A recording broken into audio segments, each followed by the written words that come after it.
Hi guys, मैं आपका दोस्त निमिचन। आप मुझे जानते हो उसके। आप हमारे चैनल पे नए हो तो सबसे पहले लाइक करें, चैनल को सब्सक्राइब करें और ज़्यादा से ज़्यादा इस चैनल को फॉलो करें। मेरा पिछला वीडियो गया था, उसमें मैंने बाबूजी राठौड़ के बारे में बताया था। इस वीडियो में हम पहले एक लोक देवता के बारे में, फिर एक संत, प्रमुख संत के बारे में बात करेंगे। तो सब आइए हम देखते हैं कृष्ण भक्त कवित्री मीराबाई के जन्म के बारे में। कौन से देखेंगे? मीराबाई के जन्म के बारे में, ठीक है। हाँ, ठीक है। कृष्ण भक्त कवित्री गायत्री मीराबाई 16वीं शताब्दी में भारत के महान संतों में से एक थी। कि कौन थी मीराबाई? वो एक भारत के एक संतों में से एक थी। मीरा को राजस्थान की राधा कहा जाता है। राजस्थान की राधा किसे कहा जाता है? मीरा को। इनका जन्म मेड़ता के निकट मेड़ता के राठौड़ राव दुद्धा के पुत्र रतन सिंह के घर कुड़की पाली ग्राम में 1498 के लगभग हुए। मीरा का जन्म कहाँ हुआ? मेड़ता के राव दुद्धा के पुत्र रतन सिंह के घर कुड़की गांव पाली में हुआ, ठीक है, 1498 में।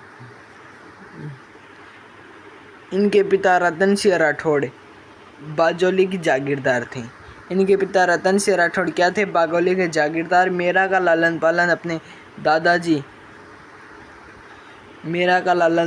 दादाजी मेड़ता के यहाँ, उनके दादा के यहाँ हुआ, मेड़ता में उनका लालन पालन, ठीक है। उनका विवाह 1516 में राणा सांगा के ज्येष्ठ पुत्र युवराज भोजराज के साथ हुआ। पर विवाह के कुछ वर्ष पश्चात ही उनके पति भोजराज की मृत्यु हो गई। तो मीरा के पति का क्या नाम था? भोजराज। और उनकी कुछ समय बाद ही, शादी के बाद ही उनकी मृत्यु हो गई थी, ठीक है। पति की मृत्यु हो जाने के कारण तरुण अवस्था में मीरा विधवा हो गई। मतलब छोटी सी अवस्था में मीरा विधवा हो गई। मीरा को साधु संतों में उठना बैठना और उनके साथ भजन कीर्तन करना उनके देवा राणा विक्रमादित्य को पसंद नहीं आया। कि मीरा का पति तो हो गया था, उसको ये अच्छा नहीं लगता था कि मीरा एक तो विधवा है, ये साधु संतों में बैठती हैं, उनके क्या काम है, ठीक है। विक्रमादित्य ने मीरा को जहर देने के लिए सांप से कटवाने का प्रयत्न किया, परंतु मीरा की भक्ति कम नहीं हुई,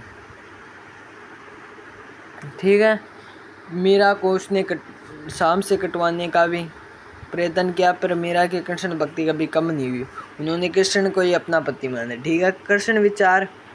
कृष्ण भक्ति का प्रथम विचार मीरा को अपनी दादी से प्राप्त हुआ था, ठीक है। मीरा को कृष्ण भक्ति का विचार कहाँ से प्राप्त हुआ था? अपनी दादी से, ठीक है। एक बार बारात में दूल्हे सहित जाते देखकर बालिका मीरा अत्यधिक प्रभावित हुई और वापस दादी के पास जाकर उत्सुकता के उस दूल्हे के बारे में पूछने लगी। दादी ने तुरंत ही गिरधर गोपाल का नाम बता दिया। मीरा ने अपनी तभी से गिरधर गोपाल में लगन हो गई। कि मीरा को छोटी सी उम्र में ही कृष्ण देव की भक्ति में लग गई थी, पता है। उन्होंने अपनी दादी से पूछा कि ये दूल्हे के कौन है? बोले ये गिरधर गोपाल जी। तभी से उनका मन गिरधर गोपाल जी में लग गया, मतलब भगवान कृष्ण में लगा। मीरा अपने अंतिम से गुजरात के द्वारका के डाकोर स्थित रणछोड़ जी मंदिर में चलेगी। मीरा कहाँ चली गई अपने अंतिम समय में? गुजरात के द्वारका के डाकोर स्थित रणछोड़ जी मंदिर, गुजरात के रणछोड़ जी मंदिर में चली गई, द्वारका है न, ठीक है। वही 1547 ईस्वी में अपने गिरधर गोपाल में विलीन हो गई। माना जाता है कि मीरा वहीं उनके प्राण निकले और वह गिरधर गोपाल में वहीं विलीन हो गई, ठीक है। मीरा जी की पदावली प्रसिद्ध है। मीरा की इनकी भक्ति भावना की विशेषता यह थी कि उन्होंने ज्ञान से अधिक भावना का श्रद्धा को महत्व दिया। मीरा की भक्ति भावना रही, मीरा के क्या रही? भक्ति भावना, ठीक है। हाँ, अगले वाले में चलते हैं।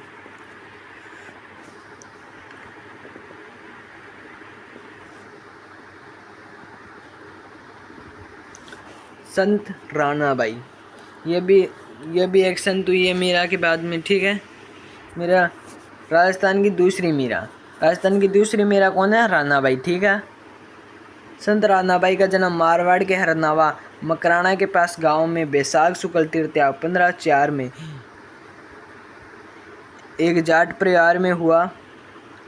इनके पिता का नाम राम गोपाल तथा माता का नाम गंगाबाई थे। संत रानाबाई के पिता का नाम क्या था? राम गोपाल तथा माता का नाम गंगाबाई था। ठीक है। पालड़ी के संत चतुरदास की शिष्या रानाबाई कृष्ण भक्ति कि कौन थे? पालड़ी के संत चतुरदास से इन्होंने शिष्या थी उनकी और उनसे शिक्षा ग्रहण की थी। ठीक है। 66 वर्ष की उम्र में हरनावा में फाल्गुन शुक्ल त्रयोदशी 1570 में रानीबाई ने जीवित समाधि ले ली। रानीबाई ने कब समाधि ली? 1570 ईस्वी में, जहाँ प्रतिवर्ष भाद्रपद शुक्ल त्रयोदशी का एक विशाल मेले का आयोजन होता है। ठीक है, आपको पता होगा। अगले में चलते हैं। ठीक है, संत रानीबाई का समझ लिया। वह राजस्थान की दूसरी मीरा कही जाती है, जिनका जन्म मारवाड़ के हरनवा गांव के पास बैसाख शुक्ल तृतीया 1504 में हुआ। उनके पिता का नाम राम गोपाल था और माता गंगाबाई। उनके गुरु चतुरदास थे। 66 की उम्र में हरनवा गांव में फाल्गुन शुक्ल त्रयोदशी को 1570 में रानीबाई ने जीवित समाधि ली, इसलिए वहाँ पर मेला भरते हैं। कब? भाद्रपद शुक्ल त्रयोदशी हुई। ठीक है। संत मावजी के बारे में देखते हैं। संत मावजी का जन्म 1714 में साबला गांव में हुआ। संत मावजी ने अपने विचारों को स्थायी साकार रूप देने के लिए निष्कलंक यानी पवित्र पाप रहित नामक संप्रदाय की स्थापना की। निष्कलंक संप्रदाय की स्थापना किसने की? संत मावजी ने। ठीक है। इनका जन्म कहाँ पर हुआ? 1714 साबला गांव में हुआ। साबला कहाँ है? डूंगरपुर में। ठीक है। हाँ, कहा जाता है कि 12 वर्ष की आयु को यह घर छोड़कर मई और सोम नदी के संगम पर एक गुफा में तपस्या कर ली। कहा जाता है कि संत मावजी 12 वर्ष की उम्र में ही घर छोड़ दिया था और सोम और मई नदी के संगम पर स्थित एक गुफा में तपस्या करने लगे। ठीक है। उसी स्थान पर संवत 1784 माघ शुक्ल एकादशी गुरुवार को इन्हें ज्ञान प्राप्त हुआ। उसी दिन मावजी ने बेणेश्वर धाम वेण वृंदावन नामक धाम की स्थापना की। इसके बाद उन्होंने धर्म उपदेश आरंभ किया और बाद शिष्य को बिना किसी भेदभाव के सभी जातियों को लोगों को उन्होंने शामिल किया। ठीक है, आप समझ गए हो। उसके उन्होंने लसाड़ा के पटेल भक्त की दान राशि को अहमदाबाद के कागज मंगवाया और धौलागढ़ में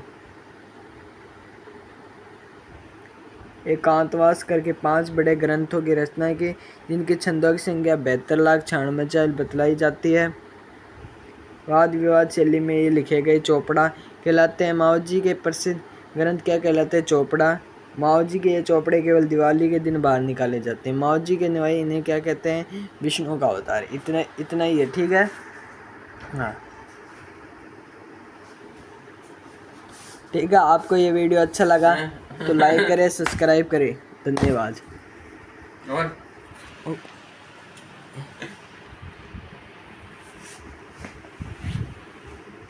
वीडियो चाल रहा है।